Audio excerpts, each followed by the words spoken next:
Ukraine, Putin is gaining little ground on the battlefield.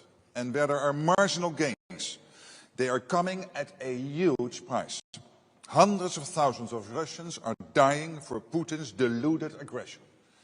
Ukraine continues defending itself bravely, and our support to them is working. The truth is that Putin is running out of money, troops and ideas. President Trump said it very well. They should stop where they are now. That is NATO General Secretary. If that is the case, then, sir, why are you scaring the shit out of everybody that Russia is trying to invade Europe? If that is the case, then why did 27 European countries meet 3 days ago just to impose the 19th package of sanctions on Russia? If Russia's economy is really collapsing, as you claim, then why did you guys impose the 19th package of sanctions if the first package of sanctions, second, third, fourth, all the way to the 18th package of sanctions worked? Then there was no need for 19th package of sanctions. This is common sense. This is the same General Secretary who wakes up every day going around Europe threatening the shit out of all Europeans that Russia is trying to invade NATO. And this is the same guy who contradicts himself every day, giving us a different story. These people, I don't know what is wrong with them. What is the work of this NATO General Secretary? I actually want to know. This is the same guy some few weeks ago that I played his video here, where he said Russia army is advanced to the point that their missiles can hit almost all European countries. This is the same guy who's saying something different today. And I've realized this pattern. This guy says something different today. The next day, this same guy will say something different. I've observed that.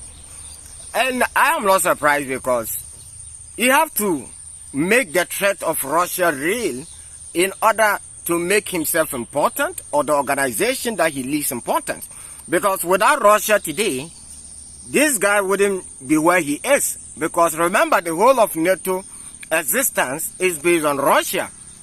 They keep scaring everybody that Russia is a threat, and, you know, Western European countries have to contribute about 2% or 4%, whatever, of their GDP for Uncle Sam to protect them. So the money will continue flowing. This is the pattern, right? By the way, let's talk about Western Europe meeting. No, not Western Europe, sorry, EU, because there are some Eastern European countries involved. So the whole idea of this meeting was all about Russia, Putin, Putin, Russia, Putin, Russia, Russia, Putin. Yes. I mean, those of you who started following this war from day one, this is not new. We've seen this over and over again. They made it look kind of unique, but we've seen it over and over again. This whole package of sanctions on Russia, it is meant, this time around, they claim that this whole 19th package of sanctions is meant to put a lot of pressure on Russia in order for Russia to come to the negotiation table. Putin responded to them. But first of all, let's listen to Zelensky, the man of the moment. And this decision of 19th package of sanctions is crucial for us. Thank you so much. And today it goes together with the yesterday's decisions of President Trump on energy, also sanctions package. We waited for this. God bless, it will work. Ceasefire is possible, of course. And I think all of us need ceasefire. But we need more pressure on Russia for ceasefire. It's a very sensitive decision, but it's like sanctions before. It was unbelievable, but now we see the decisions on these energy sanctions, which are very important. And that's why I think with long range we will have the same decision in some future, but it depends on American side, exactly on their side. Is there progress? In fact, I have a lot to say, but YouTube will not permit me. YouTube won't permit me. Indeed, the sanctions are working. The first all the way to the 18th package of sanctions have helped Ukraine to push the Russians back all the way to Moscow. The evidence is clear on the battlefield. I don't know what is wrong with these guys.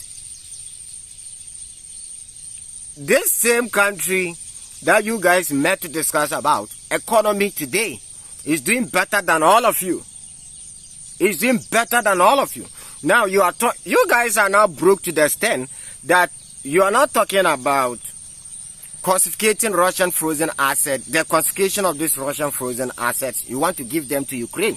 And even your member states are protesting against it completely because they fear the consequences of these actions. By the way, I don't know, between Vladimir Putin response and Belgian president response, I don't even know which to play first. By the way, let's listen to Vladimir Putin. Let's listen to the world president, His Excellency Vladimir Putin. As for the politics, what do we have here? It is an attempt to exert pressure on Russia. But no self-respecting country, no self-respecting nation will never make any decisions under pressure.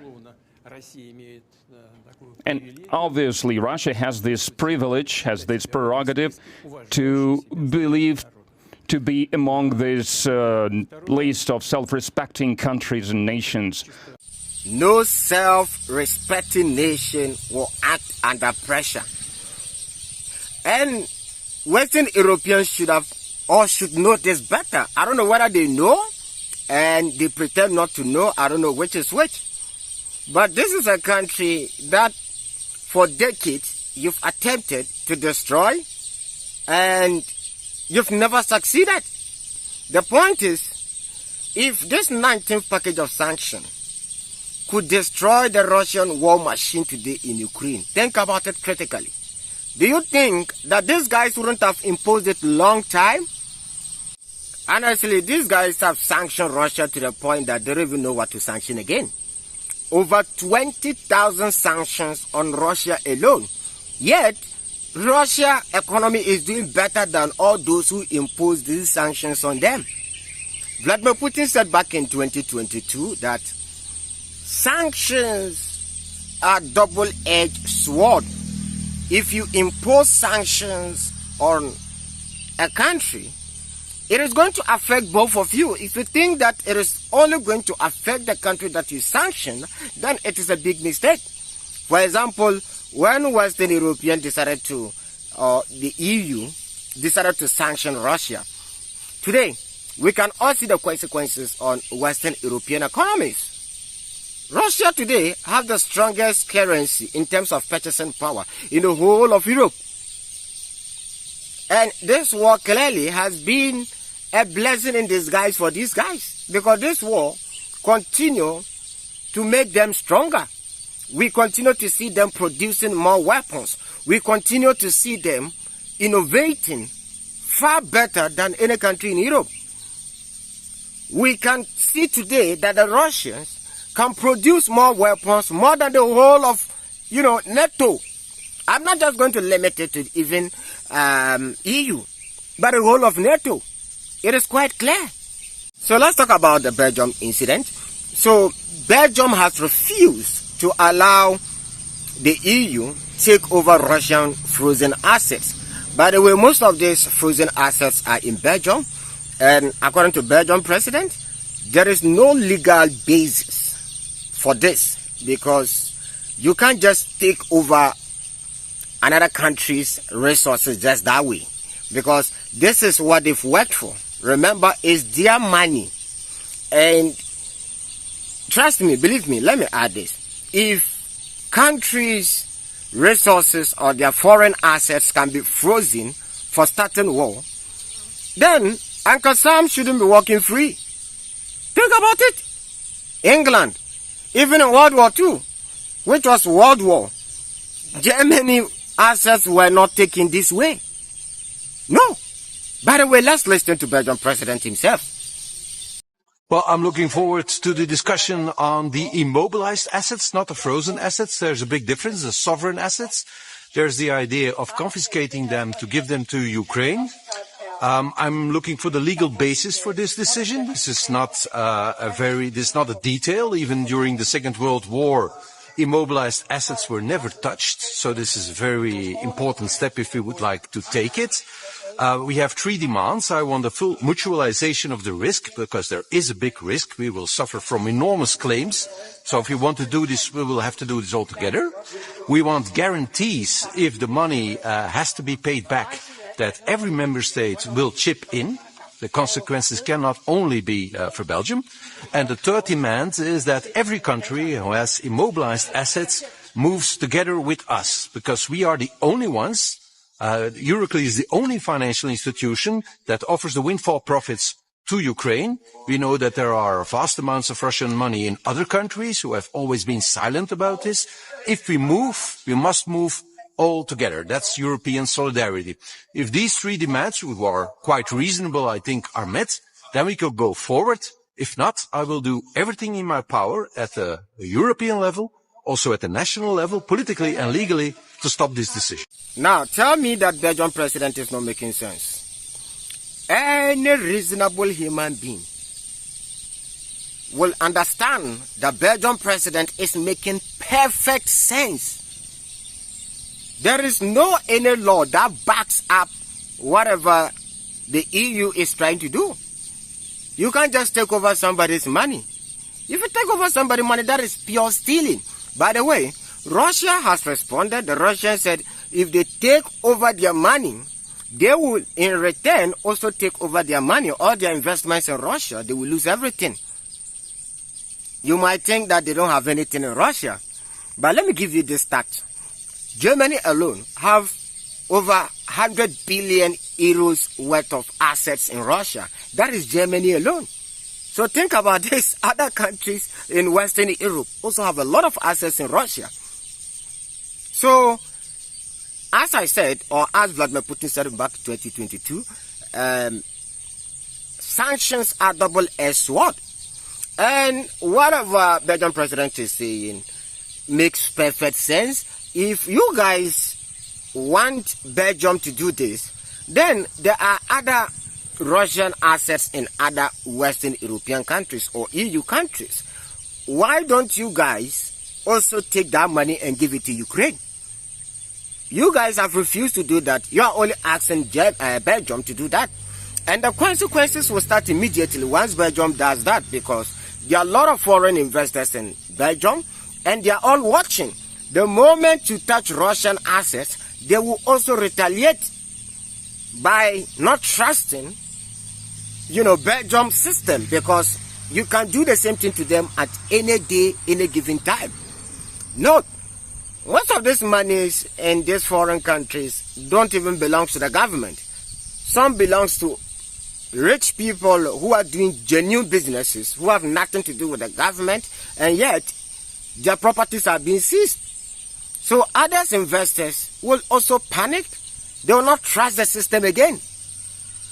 And that is the main reason why other Western European countries refuse to give their or Russian frozen assets to the Ukrainians, because they fear the consequences that will come, not even from the law side, just from mere investors who are investing in their countries. So you guys don't want to do, but you are expecting Belgium to do, right? Quite interesting. So for the past 2 days, I've not been able to upload video. It was not intentional. Those of you who watch my videos, you are fully aware that I have eye problem, which sometimes I find it very difficult to record videos inside. That is why I prefer recording videos outside more. Sometimes the ring light, the reflection is very, very high. So sometimes I find it very difficult to record inside. And sometimes my eyes get worse. Reading becomes difficult for me sometimes. So I've been struggling a little bit, for the past 2 days. That is why I couldn't post videos for the past 2 days. By the way, thank you very much for watching the video once again. If this platform will succeed, it all depends on you guys. But I believe you guys will definitely let this platform succeed. Don't forget to hit on the like button once again and subscribe to the channel. I really appreciate your endless support since day one. some of you are doing everything that you can to elevate this platform even higher than where we are today, because when I look at my stocks, I realize that some of you even share the videos on WhatsApp and other platforms. Thank you. Thank you. Shalom. See you guys in the next episode.